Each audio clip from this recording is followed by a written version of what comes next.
Good afternoon. This is the World News at 12 on 88.1 Smash FM. I am Adeboye Oluwafemi. First, the headlines.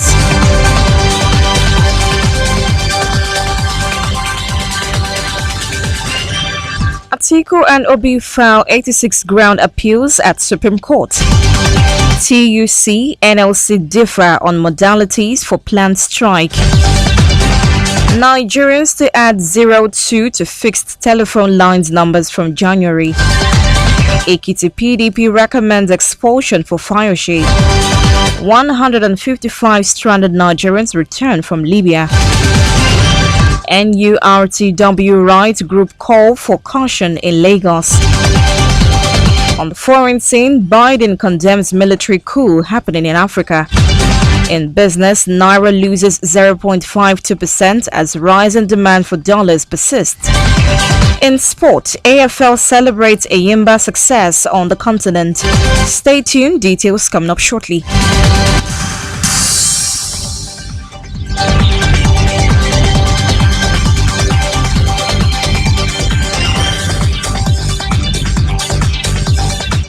And now the news in details. Barely 2 weeks after the Presidential Election Petition Tribunal affirmed the victory of President Bola Tinubu in the February 25th polls, the presidential candidate of the People's Democratic Party and the Labour Party, Atiku Abubakar and Peter Obi, have filed 86 grounds of appeal at the Supreme Court to nullify the judgment. The two candidates, in separate appeals filed on Tuesday, asked the Apex Court to set aside the PEPT ruling and nullify Tinubu's election, describing the verdict as erroneous.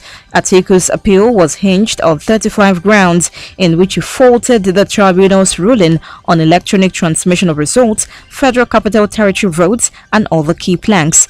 Obi, on the other hand, faulted the September 6th judgment on 51 grounds. The PEPT, led by Justice Aruna Tsunami, had a unanimous decision held at that Atiku and Obi, as well as all the petitioners, failed to substantiate the allegations against the poll conducted by the Independent National Electoral Commission. The justices stated that the documentary and oral evidence presented before them could not prove the claims of irregularities, corrupt practices, and non-compliance with the electoral guidelines, and all the allegations for which the petitioners had asked the court to void Tinubu's election. The division between labor unions over the planned indefinite strike widened yesterday. Nigerian Labour Congress and the Trade Union Congress (TUC) leaders clashed on a live television program over modalities for the action.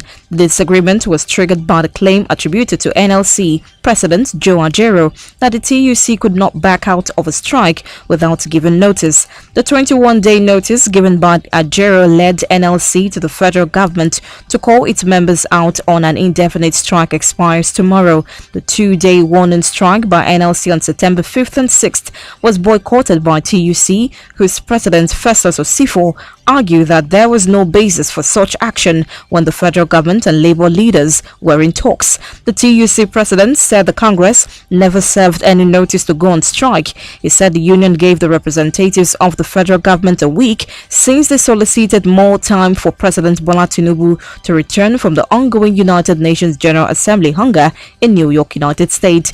The TUC leader dismissed insinuations that the government had broken the ranks of labor because of the disagreement between the two labor centers on the planned strike.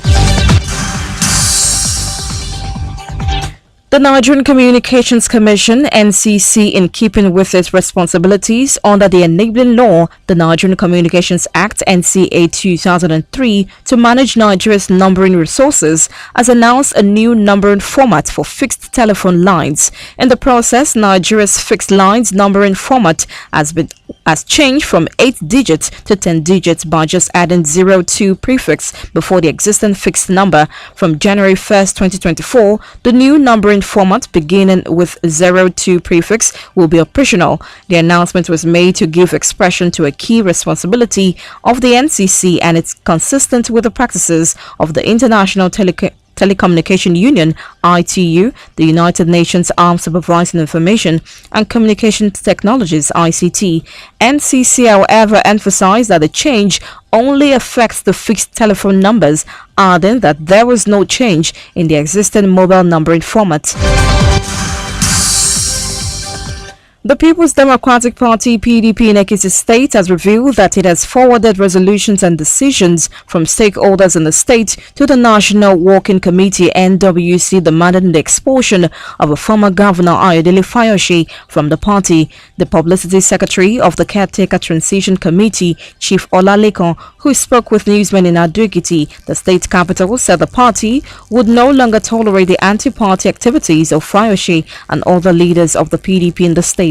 He added that members and leaders of the party in the state would be expecting the NWC to take punitive measures against the former governor as his activities and romance with the ruling Unprogressive Congress were injurious to the peace and unity in Ekiti PDP. According to him, the caretaker committee was poised to resolve all differences within the party by embarking on genuine reconciliation across the board, calling on all aggrieved leaders to sheath their sword and embrace peace in the overall interest of the people.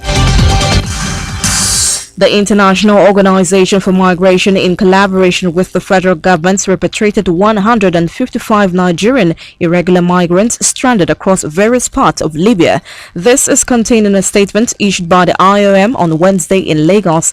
The returnees arrived at the cargo wing of Murtala Muhammad International Airport, Lagos, late Tuesday evening. On board an Al Burak Air Boeing 737-800, it added that 155 returnees that arrived, 125 were females, 22 males, and 8 infants. IOM said that officials of the National Emergency Management Agency, Port Health Service, National Commission for Refugees, Migrants and Internally Displaced Persons, and Federal Airport Authority of Nigeria were at the airport to receive the returnees.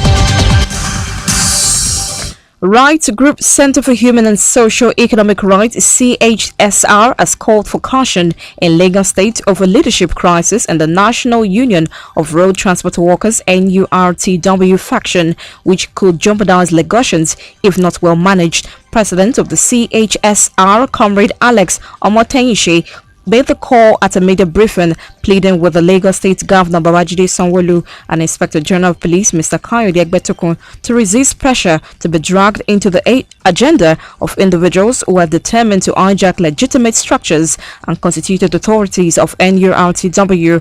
He called on government at the federal and state levels to ensure peaceful activities among stakeholders in transport union in line with rules and regulations and without interference and forceful hijack of established structures, considering that transportation is key to economic transformation.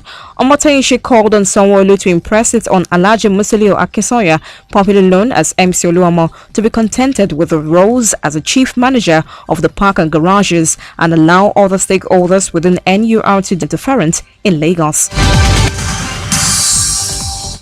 You're still listening to the World News at 12 on 88.1 Smash FM. More stories to come on the foreign scene in business, sport and entertainment. Stay with us.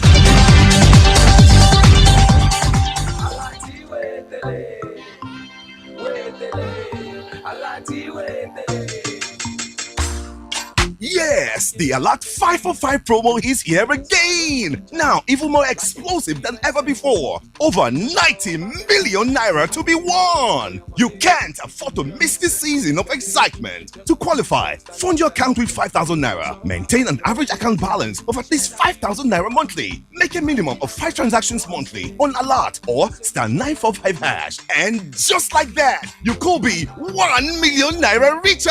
So, download Alert today or transact without internet on *945 hash anytime, anywhere. Terms and conditions apply. Wema Bank, with you all the way. As a mom preparing for a big family party, what's the right soup that goes well with Golden Penny Semovita? A. Eforiru. B. Mian Taushe. C. Oha. D. All of the above. All of the above. Final answer? Final answer. Correct! Yes! Golden Penny Semovita is my soup's first choice. Made with premium wheat and enriched with vitamins. It's the right combo for Nigerian soups. Golden Penny Semovita, my soup's first choice. Sometimes it costs little to do much, just like it doesn't cost much to live the 5G life with the new Samsung A14 5G smartphone. All of 5G's wonders, like super fast downloads, buffer-free streaming, and seamless video calls, are yours to explore. Simply visit any Samsung or partner retail store nationwide nationwide to buy the affordable Samsung A14 5G smartphone and get up to 30 gig data over the next 3 months and start living your imagination. Airtel, a reason to imagine.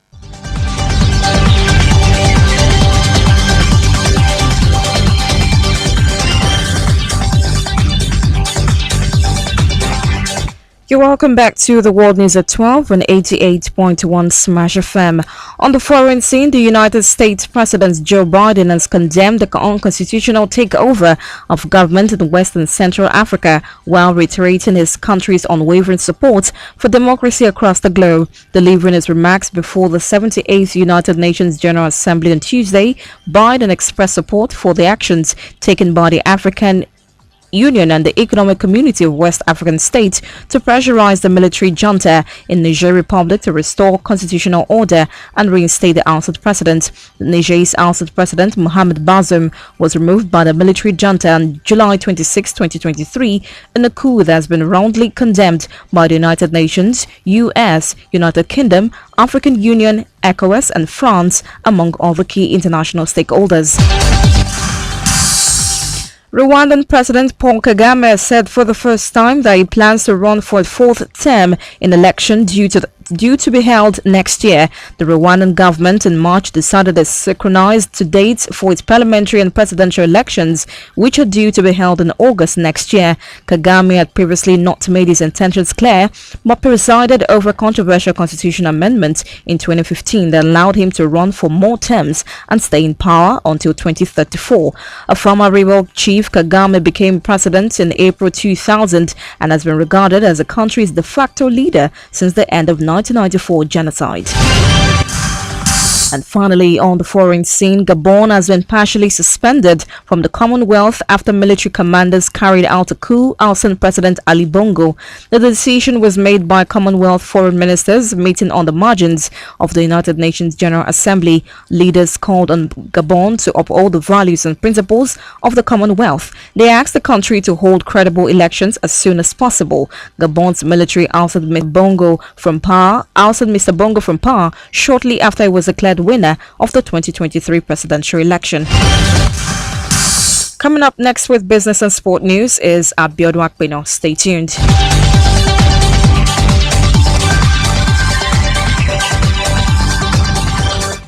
Now in business, the foreign exchange pressure continued on Wednesday as Naira depreciated against dollar against the market segment.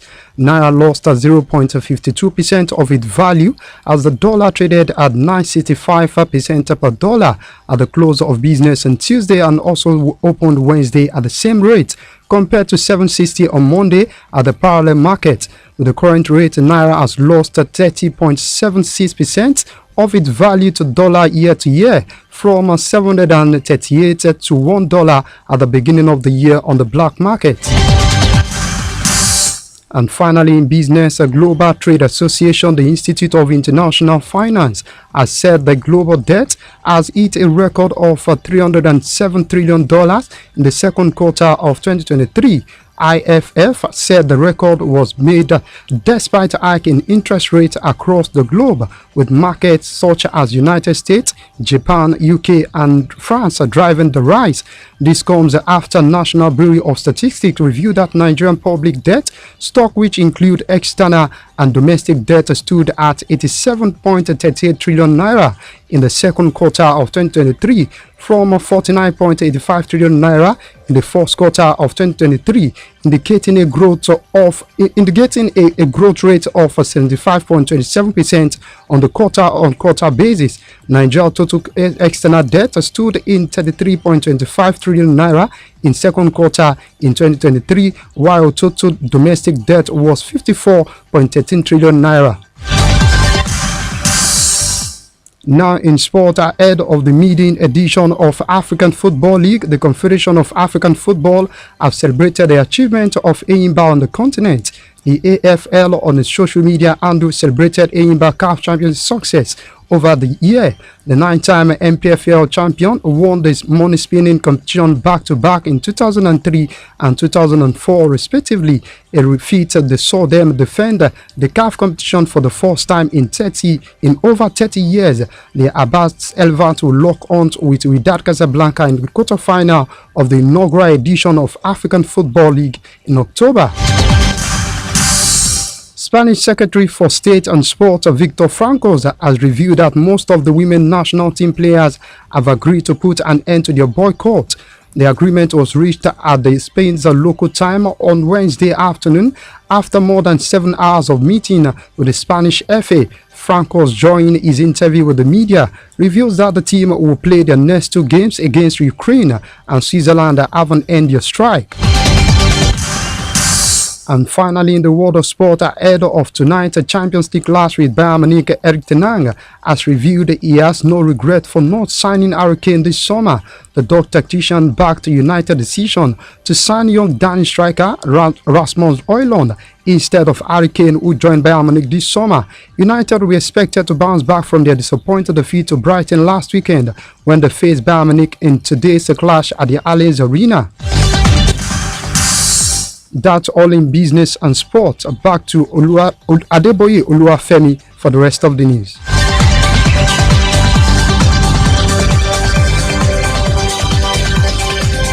In entertainment, Nigerian superstar Omale has revealed that he learned a valuable lesson from Justin Bieber. In a recent interview with the podcast, Omale shared that he picked up a valuable lesson on how to just be a normal person from American pop star Justin Bieber. Omale featured Justin Bieber on his 2022 single Attention, which is among the songs on his critically acclaimed debut album Boy Alone. The Port Harcourt-born superstar also performed at the single alongside Justin Bieber at Bieber's Justin Tour. According to Omale, featuring Bieber on his moment he can never forget, especially for the lessons. In case you have any news story you want us to cover, you can send us a message via our email on news@smash881fm.ng or send a text message to 0818-851-0881. You can also follow us on our social media platforms on Facebook, X, YouTube and Instagram at Smash881FM. Please note, to ensure the safety and well-being of all community members, we urge you to take immediate precautions and necessary steps to protect yourself, your loved ones and your property from potential flood damage. Evacuate to higher ground. That's the news at noon on Smash 88.1. I am Adeboye Oluwafemi. Good afternoon.